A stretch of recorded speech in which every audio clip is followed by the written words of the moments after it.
ну, опять же, наступил мир, это более будет тоже политическая тема, но для нас всех, что это все закончится, что шахеды, ракеты больше не будут летать над нашими головами, и через какое-то время это просто все пройдет переговоры, и это все закончится наконец-то.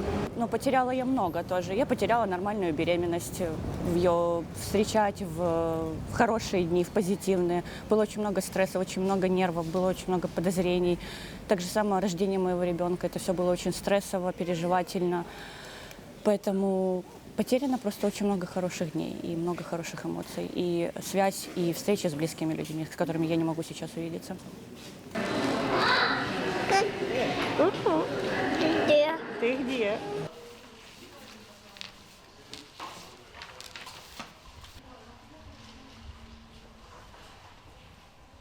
Ну, по-перше, це прокинутися без повітряних тривог, що всі мої друзі повернуться з фронту додому, що на територіях України не буде окупаційного режиму, і ми повернемося до кордонів, які записані в Конституції України.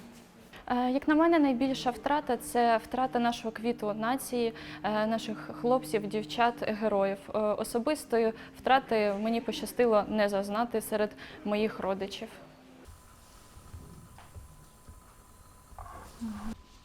Ручки перед собою. Я хочу опустити, ви не даєте. Тепер вниз.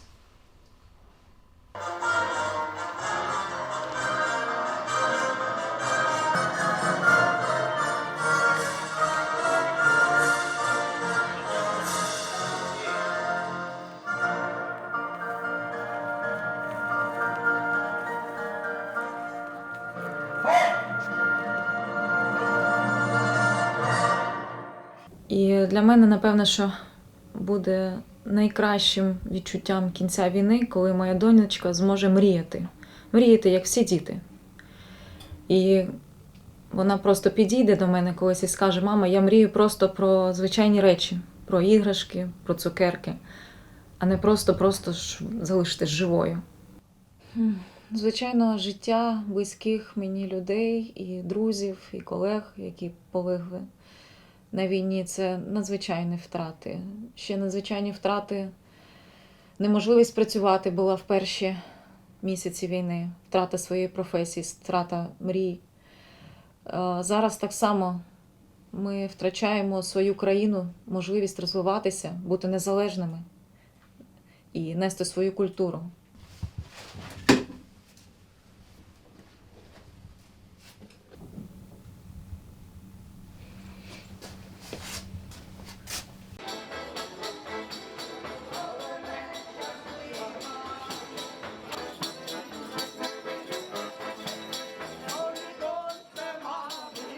Путін повинен вивести свої війська на границі 1991 року.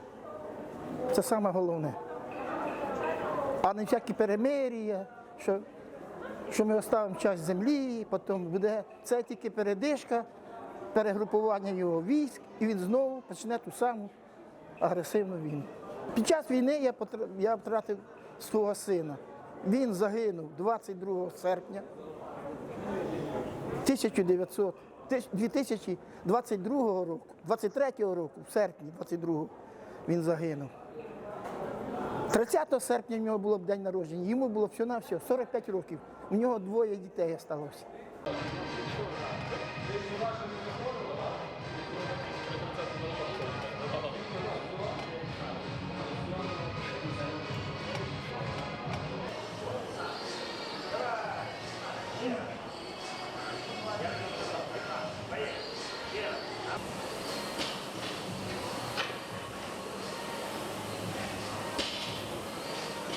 Тому що якщо ми зараз зробимо перемир'я, десь на небагато часу, потім зникне вся наша нація. Особиста втрата – це моє здоров'я, це моя нога, але ж з цією втратою я її придбав немало. У мене з'явилися інші можливості займатися чимось іншим. Так, я продовжую воювати, я продовжую звільняти свою країну від ворога, але паралельно я займаюся якимось творчеством, паралельно я займаюся спортом. І це для мене великий плюс.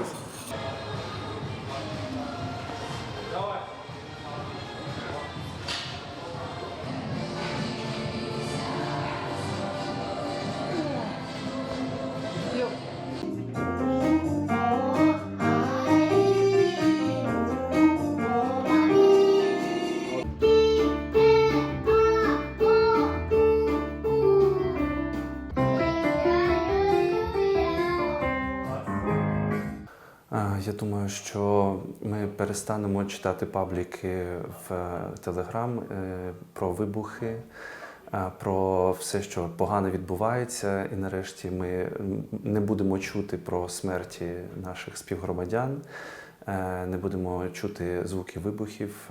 І тоді ми зрозуміємо точно, що війна вже скінчилась. Моя особиста втрата – це те, що я втратив свій дім. Я переїхав з міста Маріуполь, зараз живу в Києві. Хоча б букву. Навіть якщо він не зможе вивчити, хоча б алфавіт вивчити. Тут это то же самое, что сказать, пророк, делай, как ты считаешь. Сказал, дорогие братья, сильно не буду ее повторять, в том, что он смог увести от...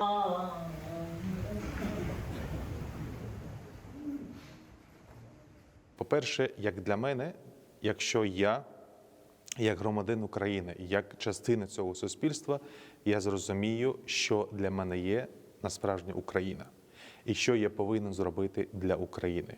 Але для мене особисто це коли я не можу бути рядом зі своїми батьками. Я сам з Криму, мої батьки вони знаходяться в окупованому Криму. І знаєте, от зараз просто я згадав у ці вечора, дні, коли ми разом сидимо, спілкуємося, просто ми говоримо про різні теми. От це для мене, напевне, саме таке важке. На 5-6 или 7-8. Ну, наверное, трошки Вот. більше. Он туда проходит. А може я одіялко собі. Держи. Спасибо большое. Если ты подходите до Лилии, и он вас зафиксирует. Уявляю, що прийде побіда, освободять всі наші території і ми вернемося додому. Отаке я собі уявляю. А другого не знаю, нема ні мислі, ні мечтань ніяких, нічого. Одна мисль, от прежня жизнь, дом, страна, родные. Ну, матеріально все втратили, морально багато друзів втратили. І родних.